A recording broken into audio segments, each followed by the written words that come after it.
दोस्तों, बीसीसीआई और कोच गौतम गंभीर लगातार कहते आए हैं कि डोमेस्टिक क्रिकेट खेलने वाले खिलाड़ियों को पूछा जाएगा, लेकिन करुण नायर का चैंपियंस ट्रॉफी और इंग्लैंड के खिलाफ जो ओडीआई सीरीज है उसमें सिलेक्शन ना होना हैरान करता है कि जिस बल्लेबाज ने 7 मैच में 752 रन बना दिए, एक बार आउट हुआ, उसके बावजूद उसी फॉर्मेट में उसको टीम में सेलेक्ट नहीं किया जाता है, तो यह हैरान करता है।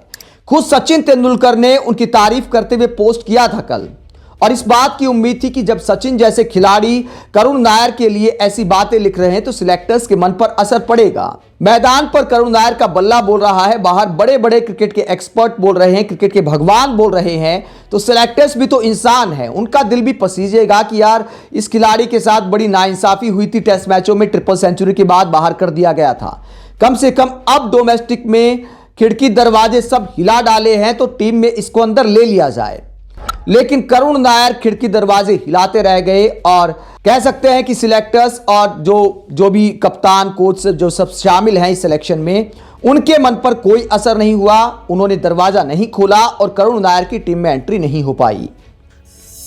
करुण नायर के सिलेक्शन को लेकर अजीत अगरकर से सवाल पूछा गया तो उन्होंने कहा, निश्चित तौर पर करुण नायर का प्रदर्शन असाधारण है। अगर कोई 700 से ऊपर की एवरेज से रन बनाता है। करुण नायर के सिलेक्शन को लेकर मीटिंग में बात जरूर हुई, लेकिन अगर आप बैटिंग देखेंगे तो सबका एवरेज 45 से ऊपर का है, इसीलिए बैटिंग में जगह बनाना मुश्किल हो गया। लेकिन ऐसे प्रदर्शन नजरअंदाज नहीं किए जाते। अगर भविष्य में किसी को चोट लगती है या किसी की फॉर्म को लेकर दिक्कत होती है तो फिर उस पर विचार किया जा सकता है। हालांकि करुण नायर को भी शायद इस बात की उम्मीद थी, क्योंकि टीम की जो बैटिंग है वो बड़े बड़े स्टार से भरी पड़ी है, तो ऐसे में जगह नहीं बनती थी। सवाल यह भी उठता है कि जो टीम चुनी गई उसमें किसकी जगह करुण नायर को शामिल किया जा सकता था। अगर बैटिंग देखें तो रोहित शर्मा को आप बाहर नहीं कर सकते, शुभमन गिल टीम के उपकप्तान है, उनको बाहर नहीं कर सकते, और साथ ही इनका वर्ल्ड कप में शानदार प्रदर्शन भी था। ओडीआई का अगर पिछला रिकॉर्ड देखा जाए तो शानदार आंकड़े हैं सबके। विराट कोहली ने वर्ल्ड कप में धमाल मचाया था, श्रेयस अय्यर हैं, उन्होंने लगातार अच्छा प्रदर्शन किया है, उनको बाहर नहीं कर सकते। केएल राहुल, उनका भी वर्ल्ड कप शानदार गया था, तो उनको भी बाहर नहीं कर सकते। तो फिर करुण नायर की जगह शायद नहीं बन पाई टीम कॉम्बिनेशन के हिसाब से, इसीलिए आप कह सकते हैं कि ये नाइंसाफी थोड़ी सी करुण नायर के साथ हो गई। हालांकि कुछ लोग कह सकते हैं कि भैया बड़े बड़े नाम जब मैच जीत कर नहीं दे रहे, हाल में फॉर्म में नहीं है, तो फॉर्म में जो खिलाड़ी है उसको ही खिलाया जाना चाहिए। लेकिन दोस्तों, आंकड़े खराब होंगे तभी इतने बड़े बड़े नामों को बाहर करने का साहस सिलेक्टर्स दिखा सकते हैं। टेस्ट मैच अलग चीज है, ओडीआई अलग चीज है, अलग गेंद से खेले जाते हैं, तो सिलेक्टर्स की भी शायद मजबूरी थी, इसी वजह से करुण नायर को यहां पर मौका नहीं मिल पाया।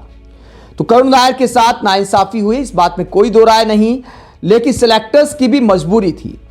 किसको बाहर करते, ये एक बड़ा सवाल है।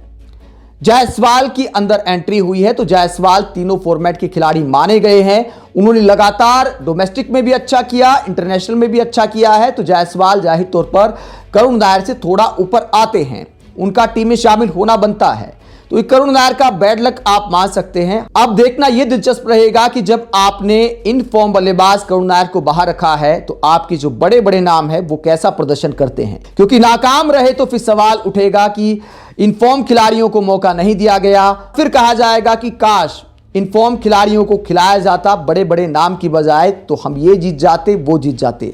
उम्मीद करते हैं कि ये जो बड़े खिलाड़ी हमारे हैं ये वर्ल्ड कप जैसा ही धमाल मचाएं और चैंपियंस ट्रॉफी जिताएं। करुण नायर भी अच्छा प्रदर्शन करते रहेंगे तो निश्चित तौर पर आगे और भी मौके आएंगे।